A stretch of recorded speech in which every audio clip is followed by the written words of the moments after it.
Everyone, welcome back to my channel Tina ব্লগে তোমাদের সবাইকে স্বাগত জানিয়ে আর একটা নতুন দিন নতুন একটা ব্লগ নিয়ে চলে এসেছি।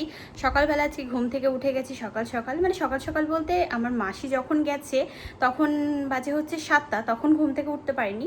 মাসি বেরোনোর কিছুক্ষণ বাদে, মানে 1 ঘন্টা বাদে আর কি আমি ঘুম থেকে উঠেছি, মানে 8টার দিকে। তারপর একটু ভিডিও এডিটিং বাকি ছিল, ভিডিওটা পাবলিক করলাম। দেন এখন আর কি বাজে হচ্ছে 10টা, তো এই টাইম থেকে আর কি ব্লগটা শুরু করছি।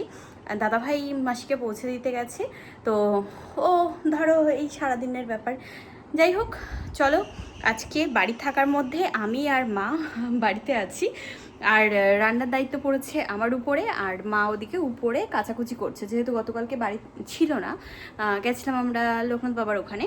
তো ঘরে যা আর কি কাচাকুচি ছিল জামা কাপড়, তো সেগুলো আজকে করবে। আর সকালে বেশ ভালো রকম এক ঝাঁক আর কি বৃষ্টি হয়ে গেছে, আর এখন আবার হঠাৎ করে বেশ সুন্দর রোদ বেরিয়েছে বাইরে। তো দেখা যাক, গেছে কাচতে, এখন কি করে। আর আজকের মেনুতে কিছুই না, বেশি কিছু না। মেজো ঠাম্মি আর কি পুঁই শাক বানিয়েছিল, পুঁই শাক দিয়ে গেছে এক বাটি। আর মা বললো যে ভাত বসা আর পেঁপে সিদ্ধ দিয়ে দে। আর নেওয়া হচ্ছে কুমড়োর ফুল, তো কুমড়োর ফুলটা ইয়ে করা হবে, বড়া করা হবে। ব্যাস এই হচ্ছে মেনু। হ্যাঁ, ফুলগুলো কি দারুণ। এই যে ফুল টুনির ঠাম্মা আর কি, টুনিদের কাছে হয়েছে বলে দিয়ে গেল ঠাম্মা। তো এই ফুলগুলো আর 10 টাকা, খুব সুন্দর। এর আগের দিনও দিয়ে গেছিলো, তো বেশ ভালো। তাই মাকে বললাম তাহলে বড়া করি, বড়া খাই সবাই মিলে। দেখো একদম ফ্রেশ, পুরো তাজা ফুল আজকেরই। তো মা এখানে এখন বেছে নিচ্ছে। এই যে পেঁপেটা গতকালকে আর কি কেটে অর্ধেকটা দেওয়া হয়েছিল ফেনা ভাতের জন্য, আর আজকে এই এটা পুরোটা সিদ্ধ করা হবে। বিলাতি আমরা মাসির বাড়ির গাছের থেকে নিয়ে এসেছিলাম, সেই মনে আছে তোমাদেরকে দেখালাম যে মাসি দাদা আর কি পেরে দিল গাছ থেকে। সেই আমড়াগুলো দেখি ফ্রিজেই আছে এখন পর্যন্ত, তো এটাকে কাট করব। প্রতিদিন সকালে ঘুম থেকে উঠে কি তোমাদেরও এই প্রবলেমটাই হচ্ছে যে কোমরে ব্যথা, পিঠে ব্যথা? না, একটা টাইমে আমারও এরকম প্রবলেমটাই ছিল, যে ঘুম থেকে উঠেই মনে হতো কি মানে রাতের ঘুমটাই পুরো বেকার হয়ে গেছে। কারণ এমনিতেই আমার সি সেকশন, আর তার কারণে এমনি ব্যাক পেন হয়, আর সেটার জন্যই আমি না মানে খুব আনকমফোর্টেবল ফিল করতাম। এমনকি রাতে মানুষের তো রিল্যাক্সের জায়গাটাই হচ্ছে ঘুম, সেই জায়গাটায় দাঁড়িয়ে রাতে যখন বিছানায় আমি আমার মানে পুরো শরীরটাকে ফেলছি, তখন গিয়ে যদি কোনো রকম রিল্যাক্সিং ব্যাপারটা না আসে তাহলে কিরকম লাগে বলো তো। আর ঘুম থেকে উঠে যদি আবার সেই ব্যথা ব্যথা ব্যথা, তো সেই কারণেই বেশ অনেকগুলো দিন ধরে একটু সার্চ করছিলাম, যে ইন্টারনেটে দেখছিলাম যে ব্যাক পেনের জন্য কোন ম্যাট্রেস ভালো আছে। অনেক রিসার্চ করার পরে আমি পেয়ে গেলাম ফ্লোরেই অর্থো ম্যাট্রেসটা। এদের ওয়েবসাইটে কাস্টম সাইজ সিলেক্ট করা খুবই সহজ, নো কস্ট ইএমআই এরও অপশন আছে। এদের ভ্যাকুয়াম প্যাকেজ স্লিপ ক্যাপসুলটা আনবক্সিং করা একদম ম্যাজিকের মতো। প্লাস্টিকটা খোলার সাথে সাথে দেখো কি সুন্দরভাবে একদম বিছিয়ে গেল জিনিসটা। এবার দেখো অটোমেটিক এটা খুলে যাবে, কারণ এটা আছে ভ্যাকুয়াম প্যাকেজিং করা। এই ম্যাট্রেসটা তোমার ব্যাকের ন্যাচারাল পশ্চারকে মেনটেন করে রাখে পুরো রাত। তাই সকালে ঘুম থেকে উঠে তোমার কোমরে বা গায়ে হাত পায়ে কোনো রকম ব্যথাই থাকে না। সাথে এদের 3D এয়ার ফ্লো টেকনোলজি ম্যাট্রেসকে গরমের দিনে ঠান্ডা রাখতে সাহায্য করে, তাই তুমি এখানে কমফোর্টেবল ভাবে শুতেও পারবে। উপরের কভারটা এটা হচ্ছে অ্যালোভেরা জেল ইনফিউজড, যা তোমার স্কিনকে হাইড্রেট রাখে পুরো রাত ভোর। চলো একটা কুইক টেস্ট করে দেখাই। এখানে দেখতে পাচ্ছ আমি একটা গ্লাসে জল নিয়ে নিয়েছি, এবার তোমাদেরকে দেখাবো মোশন আইসোলেশন। ওখানে জলের গ্লাসটা রেখে দিয়েছি, আর আমি এখানে এখন জাম্প করব। দেখো জলের গ্লাসটা কিন্তু একদমই নড়ছে না, তার মানে এখানে যতই তুমি লাফালাফি করে নাও না কেন, তোমার পার্টনারের কিন্তু কোনো রকম ভাবে ঘুমে কোনো ডিস্টার্ব হবে না।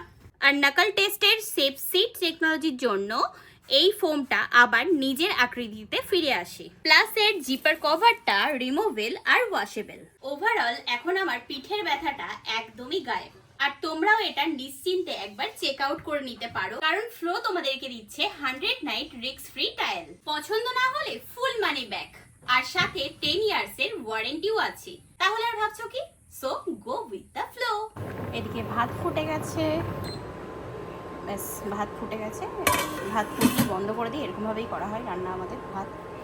আর এখানে ফুলের পরোটা বানাবো বলে এখানে নিয়ে নিয়েছি বেসন, সুজি, চালের গুঁড়ো নেই তো ওই জন্য সুজি নিলাম, আর লবণ, হলুদ, কালো জিরে যেটা আর কি লাগে, আর একটু লঙ্কা কুচিয়ে দিয়েছি। অল্প অল্প জল দেবো আর একটা ঠিক ব্যাটার বানিয়ে নেব। আমি তো এখানে হাত দিতে পারবো না, তো এরকমভাবে চামচের সাহায্যেই আর কি করতে হবে। হয়ে গেছে আমার ওদিকে কাজবাজ সব কমপ্লিট, মারও ওইদিকে স্নান হয়ে গেছে, পুজো দেওয়া হয়ে গেছে, এখন বসলো, আমি যাবো এবার স্নান করতে। এই যে ম্যাডাম যেখানে বসেছে এখন, চলবি যা, ঘেমে গেছি। স্নান করার পরে মা এখন বলছে যে গাছ থেকে লঙ্কা তুলে আন। তা কাঁচা লঙ্কা দেখো, এই গাছের লঙ্কাটা এরকমই কালো লঙ্কা, বুঝেছো? এই দেখো এরকম টকটকা কালো, বিভৎস ঝাল। আর এই গাছের এই লঙ্কাগুলো এই যে সবুজ, কটা তুললো মা তখন, পাকা হয়েছে। আর এগুলোর ইয়ে আছে দেখো, পৃষ্ঠ লঙ্কা সবসময় এরকম টিপে দেখলে বোঝা যায় যে সেটা পৃষ্ঠ কি। এই যে, কারণ অপুষ্ট লঙ্কা এরকমভাবে টিপলে ফাঁপা থাকে, তাতে বোঝা যায় যে অপুষ্ট। এককালে চাষবাস করেছি, আইডিয়া হয়ে গেছে। কনফার্ম হয়ে যাবে। তা বেসন গুলিয়েছিলাম, মা বলছে যে কম কম হয়েছে। এই যে এখন বড়া ভাজা হচ্ছে এখানে। এই যে ভাত নিয়ে এখন বসে পড়লাম, আর একদম গাছের কাঁচা লঙ্কা দিয়ে পেঁপে মাখা। এখানে আছে হচ্ছে গরমা গরম কুমড়োর ফুলের বড়া ভাজা, দারুণ ব্যাপার। আর মেজদি দিয়েছিল হচ্ছে পুঁই শাকের তরকারি। এখানে আছে হচ্ছে মিষ্টি দই, আর এখানে আছে হচ্ছে বোঁদে। এই যে মা এখন এই নারকেলটা ফাটিয়ে দিল, আমাকে বললো যে কুড়ে দে, তাহলে তালের বড়া করা যাবে। তারপরে এই যে এখন এই টুনির ঠাম্মা দিয়ে গেল হচ্ছে তোমার কচুর শাক, তো কচুর শাক করবে, ঠিক আছে? তো ওই জন্য মা বললো যে তাহলে এক কাজ কর, নারকেলটা কুড়ে দে। তাহলে ঠিক আছে, তাহলে তুমি কাটো কচুর শাক, আমি নারকেল কুড়ি।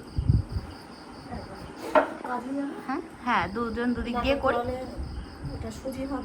হ্যাঁ, ও বাবা, 3টে জিনিস।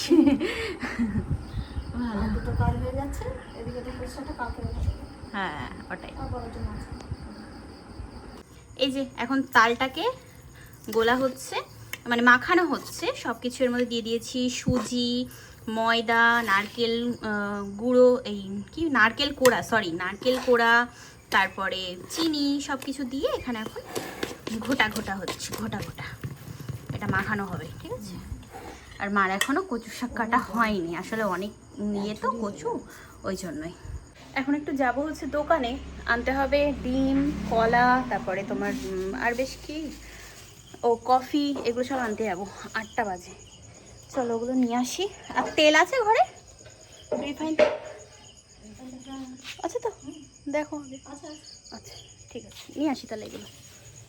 তাই যে দোকানে আসলাম, ডিম নেব আর কফি নেব, দেখি আর কি নেওয়া যায়। তা বেশ অনেকটা টাইম হয়ে গেল, খাওয়া দাওয়া করে ঘরে এসে বসে ভিডিও এডিট করছিলাম। আর মা চলে গেছে উপরে আর কি ঘুমানোর জন্য, তো আমি চলে আসছি আমার ঘরে। যাই হোক, এখন আর কি ভিডিও এডিট করার পরে মনে পড়লো, আরে ইয়ার আজকের ব্লগটাই তো এন্ড করিনি, ঘুম আসছে আমার। যাই হোক, এখন মনে পড়লো, ভাগ্যিস, নাহলে ঘুমিয়ে পড়লে একবার ব্যাস আবার সেই সকালে। তো যাই হোক, চলো আজকে ভিডিওটা এই পর্যন্তই। কেমন লাগলো ব্লগটা জানিও, ছোটোখাটোর মধ্যে আজকে ব্লগটা শেয়ার করেছি। তো আবার আগামীকাল দেখা হবে, কথা হবে। তো আজকের মতো tata, bye bye, good night, sweet dream, ভালো থেকো সবাই, টাটা।